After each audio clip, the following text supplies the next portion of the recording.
My granddaughter's wedding rehearsal. The groom's father looked me up and down and told the whole room I was just the old lady who probably cleaned houses for a living. I smiled and said nothing. What that man didn't know was that come Monday morning, he'd be sitting across a conference table begging me not to call his loan. My name is Eudora Pennington. I'm 68 years old, and I have spent the better part of my life learning that the loudest man in the room is almost always the one with the least to stand on. Let me start from the beginning, because the beginning matters. I raised my granddaughter, Bryony, from the time she was 9. Her mother, my daughter, passed from an aneurysm with no warning at all, gone between one breath and the next while folding laundry in her own living room. Her father had left years before that, somewhere out west, untraceable and uninterested. So it was me, a widow in her late 50s, suddenly raising a grieving little girl in a house that had gotten very quiet after my husband died. I won't pretend it was easy. I worked. Lord, did I work? But I'll get to that. Bryony grew up sweet and stubborn and smart as a whip.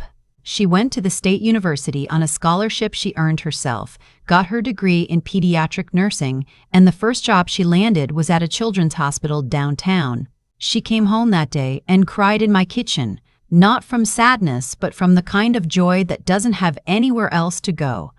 I held her and told her what I'd told her 1,000 times. You are exactly who you were meant to be. She met Caleb at that hospital. He was a respiratory therapist, kind hands, soft voice, the sort of young man who notices when you've had a hard shift and brings you coffee without being asked. They dated for 2 years. He proposed on the rooftop of the parking garage where they used to eat lunch together, which I thought was the most unromantic place in the world, until Bryony explained it was where he first told her he loved her. Then it became the most romantic place I'd ever heard of. I liked Caleb immediately. What I did not like, and what I would come to understand far too late, was his father.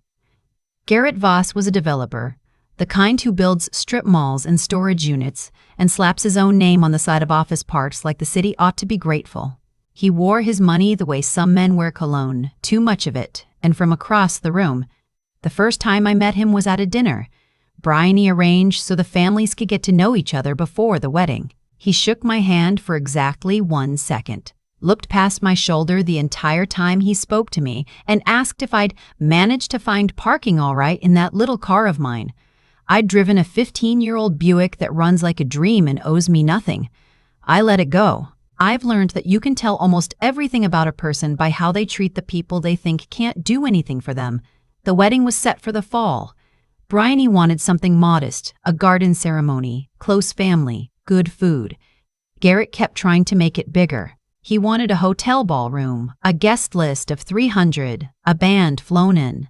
He offered to pay for all of it, and every time he offered, he made sure the room knew he was offering. Bryony, bless her, kept saying, "No thank you, we've got it handled." And we did.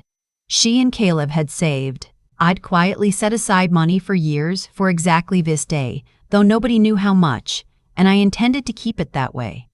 The rehearsal was on a Friday evening at the church. Just the wedding party, the parents, the officiant, a run-through, and then a small dinner at a restaurant down the street. I came straight from work. I should explain about work. After my husband died, and especially after Bryony came to live with me, I needed income that didn't depend on anyone's mercy. I'd worked in banking my whole adult life, started as a teller at 19, worked my way up over 40 years. By the time Bryony was in high school, I'd become a regional vice president at a community bank. When I was 62, a group of us, longtime bankers tired of watching the big institutions squeeze small businesses dry, pooled our savings and our reputations and started our own commercial lending firm. I was a founding partner. By the time of that rehearsal dinner, I was the chair of the board and the majority owner, but you'd never know it to look at me. I drive my Buick. I wear the same 3 good dresses to anything that matters.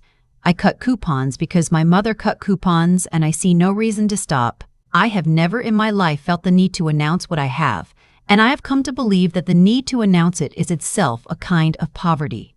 So there I was at the rehearsal in my navy dress, having come from a day of meetings, standing quietly at the back of the church while the young people figured out where to stand, and Garrett Voss, holding court near the altar in a suit that cost more than my first car, decided I made an easy target. It started small. He asked loudly enough for everyone to hear whether I'd ever been inside a church this nice. Then he asked Bryony, right in front of me, whether her grandmother would be comfortable at the country club for the reception he was still trying to push. Bryony's jaw tightened. Caleb shifted his weight. I just smiled. Then we moved to the dinner, and the wine came out, and something in Garrett loosened that should have stayed fastened. He started talking about Caleb's future, about how a respiratory therapist's salary was fine for now, but how he expected his son to move up into management, into administration, where the real money is. Caleb said quietly that he loved the bedside work, that he didn't want to leave it. His father waved that off like smoke. Then he turned to me. He had a glass in his hand and that particular gleam men get when they've decided to perform their own importance for an audience. "And what about you?" he said. "What did you do before? Bryony's been awfully cagey about your side of the family." I started to answer. He didn't let me. "Let me guess." He leaned back, smiling at the table, inviting them all to laugh with him. "You know, my mother did domestic work. Honest work, nothing wrong with it. Cleaned houses for the better families in town. I can always spot it.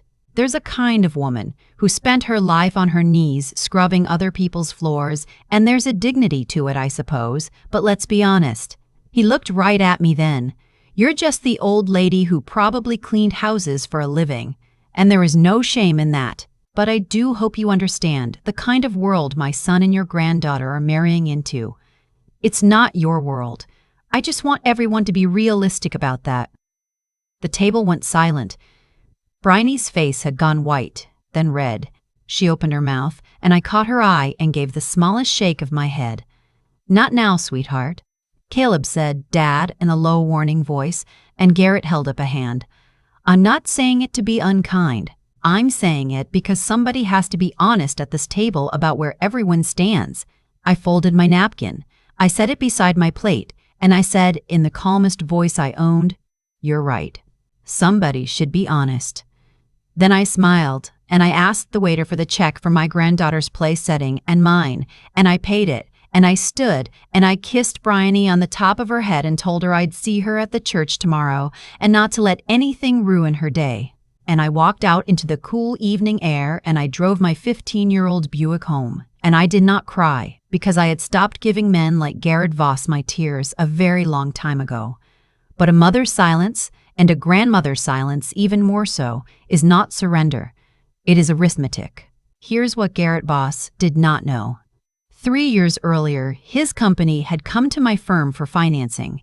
He'd overextended himself on a development, a big mixed-use project on the north side of town, the kind of thing looks like genius right up until the interest rates move. The banks he usually worked with wouldn't touch it. Too much exposure, too much expising debt on his books. He'd been turned down 4 times before a broker brought the deal to us. I remembered the file. I remembered it because I'd been the one to approve it, against the advice of 2 of my partners, because the project itself was sound and would bring jobs to a part of town that needed them, and because I do not punish a good project for a bad man, especially when I didn't yet know what kind of man he was. We had loaned Garrett Voss $11 million, and the loan had a covenant in it, the way commercial loans do, a clause that lets the lender call the note, demand full repayment if certain conditions are breached. Garrett had been quietly in technical violation of that covenant for 2 quarters. His debt to income had slipped past the threshold. His occupancy numbers on the new development had come in soft. None of it was catastrophic. Not yet, the sort of thing a lender can choose to overlook, to waive, to work with a borrower on, because relationships matter and most people deserve a little grace. I had, in fact, been planning to waive it. The paperwork was on my desk waiting for my signature, a waiver letter that would give Garrett another year to get his numbers right. I had not signed it yet. I went home that night, and I sat in my kitchen, the same kitchen where my daughter once folded laundry and my granddaughter once cried for joy, and I thought about the difference between justice and revenge, because they are not the same thing, and I have always tried very hard to know which one I'm reaching for. Revenge would have been calling that loan first thing Monday morning, demanding $11 million I knew he could not produce on short notice. Watching him scramble and beg and lose the development and maybe more. I could have done it. It would have been legal. And it would have been, I'm not too proud to admit, deeply satisfying for about an hour. But I didn't raise Bryony to be the kind of woman who confuses cruelty with strength. And I couldn't very well ask her to be something I wasn't willing to be myself. So I slept on it. And in the morning, I went to my granddaughter's wedding, and I watched her marry a good young man under a white tent and a garden full of October light.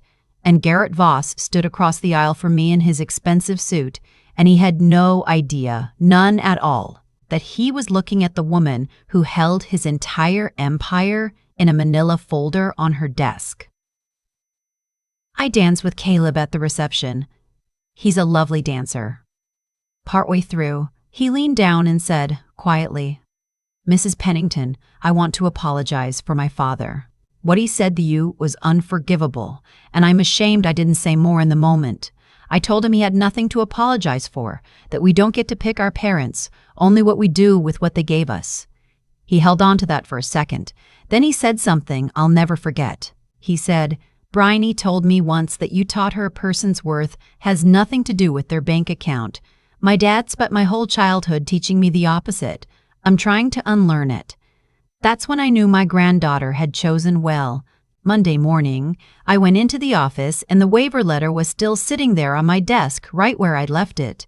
And I picked it up and I read it through one more time and I made my decision. I did not call the loan, but I did not sign the waiver either. Instead, I called Garrett Voss's office and asked his assistant to set a meeting. "Standard quarterly review," I said. Nothing unusual. He had no reason to think it was anything but routine, and he had no idea who I was, because he'd never bothered to learn the name of the woman who'd saved his development 3 years before. To him, the loan had come from the firm. Faceless money. People like Garrett never look at the hand that feeds them. He arrived Wednesday at 10, and he came strolling into our conference room in another beautiful suit, gold watch flashing, already talking before he sat down, expecting to charm whatever junior officer the firm had sent. And then he saw me at the head of the table, and I watched his face do something I will treasure quietly for the rest of my days. "You," he said. "Me," I agreed. "Please, sit." He sat. "Mr. Voss," I said, sliding the folder across the table to him. "I'm the chair and majority owner of this firm. I'm the partner who approved your loan 3 years ago when 4 other lenders had shown you the door. I imagine you don't remember the details because men like you rarely remember who helped them. But I remember. I remember every loan I've ever signed off on." He opened the folder. His hands, I noticed, were not quite steady. "You're in violation of your loan covenanters," I went on.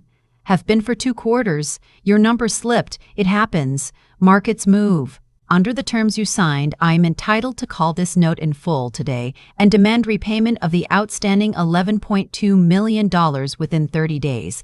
I let that sit. "I think we both know you don't have it." The color had drained from his face the way it drains from a man who's just understood, all at once, the size of the mistake he made. "Now," I said, "I want to tell you what I was doing the night before my granddaughter's wedding. I was sitting in my kitchen with this folder in front of me, deciding whether to ruin you. And I want you to understand that I could have. Easily. I had every legal right and, after what you said to me at that table in front of those children, every reason, Mrs. Pennington, I'm not finished. I didn't raise my voice. I never have to. Here is what I've decided. I am not going to call your loan.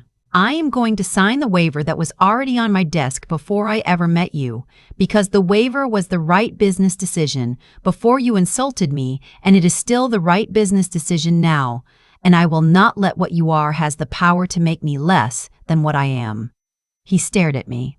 "But," I said, "the waiver comes with one new condition. You will personally write a letter of apology to my granddaughter and her husband. Not to me. I don't want your apology. To them, for making her family feel small at the happiest moment of her life. And you will mean it, or you won't be able to write it convincingly, and I will know. And every quarter from now on, when you come into this building for your review, you will sit across from me, and you will remember that the old lady you thought scrubbed floors for a living chose to be a better person than you were, on a day when she didn't have to be. That's the only revenge I want. I want you to live the rest of your professional life knowing exactly who held the rope and chose not to pull it." For a long moment, he didn't say anything. Then this big, loud, expensively dressed man put his face in his hands right there in my conference room, and his shoulders shook. And when he finally looked up, his eyes were wet. "My mother did clean houses," he said, his voice cracking. "I spent my whole life so terrified of being who she was that I turned into someone she'd have been ashamed of." "Yes," I said gently. "I rather think she would have been. But she's not here, and you are, and you've got time yet to fix it. Start with the letter." He wrote it, 3 pages, in his own hand. Bryony cried when she read it, and not the good kind of crying, but the kind that lets something old and heavy finally set itself down. She and Caleb framed it, actually, though they keep it in a drawer because some things you hold on to without needing to display. Garrett comes into my office every quarter now. He's quieter. He brings his numbers in order. He asked me, once, almost shyly, how I built the firm, and I told him the truth, that I started as a teller at 19 and never once let anyone tell me what I was worth. He listened. People can change, it turns out, though usually only after they've been shown, very clearly, the full cost of staying the same. Bryony and Caleb have a little girl now. They named her after my daughter. She has my stubbornness and her mother's sweetness, and when she comes to my house, she pulls all the pots out of the bottom cabinet and bangs on them like a drummer. And I let her, because a house should have noise in it. I still drive the Buick. I still cut coupons. And every now and then, when I catch some man looking past my shoulder, sizing me up and finding me small, I think about that conference room, and I smile to myself and I say nothing at all. Because I learned a long time ago that silence isn't the absence of power. It's just power that doesn't need to prove anything. The thing I keep coming back to, sitting at my kitchen table all these months later, is how predictable it all was. Garrett Voss didn't end up across that conference table from me by accident. He got there one small choice at a time. Every person he looked past, every name he didn't bother to learn, every man and woman he decided was beneath his notice. He was building the very trap he eventually walked into. He spent decades treating people as if their worth could be read off a price tag, and the bill for that finally came due in a manila folder he never saw coming. That's not luck. That's just what happens. You cannot spend a lifetime sowing contempt and act surprised when the harvest is bitter. But I want to be careful here, because the lesson I'd hand to anyone listening isn't really about Garrett. It's about the kind of person you decide to be when no one's checking. The night before Bryony's wedding, I had 11 million reasons and every legal right to destroy that man. And I didn't. Not because I was weak, but because I refused to let his ugliness become mine. There is a quiet strength in choosing decency when cruelty is sitting right there in your hand, free for the taking. Holding that line, when you're hurt and you have the power to hurt back, is one of the hardest things a person ever does, and it is also the thing that lets you sleep at night. I built my firm the same way I raised my granddaughter, slowly through 40 years of showing up when it was hard, starting as a teller at 19 and never once letting anyone tell me what I was worth. Nobody handed me a thing. The reason I could sit at the head of that table wasn't money. It was every early morning, every closed door I knocked on twice, every time I kept going when it would have been easier to quit. That kind of grit isn't loud. It just outlasts everybody who underestimated it. And the wisdom, if I've earned any, is simpler than people expect. It's learning to read a person not by what they own, but by how they treat the waiter, the teller, the old lady in the secondhand dress. It's understanding that the loudest man in the room is almost always the most frightened, and that real power has no need to announce itself. Garrett was terrified of becoming his mother, who cleaned houses, and that fear turned him into someone she'd have been ashamed of. I was never ashamed of where I came from, and so no one could ever use it against me. If you take anything from Eudora's story, let it be this. Be the kind of person who knocks twice. Hold your decency even when you don't have to, and measure your own worth by something steadier than what's in the bank. Do that, and one day, when the room goes quiet and someone tries to make you small, you'll find you don't have to say a word.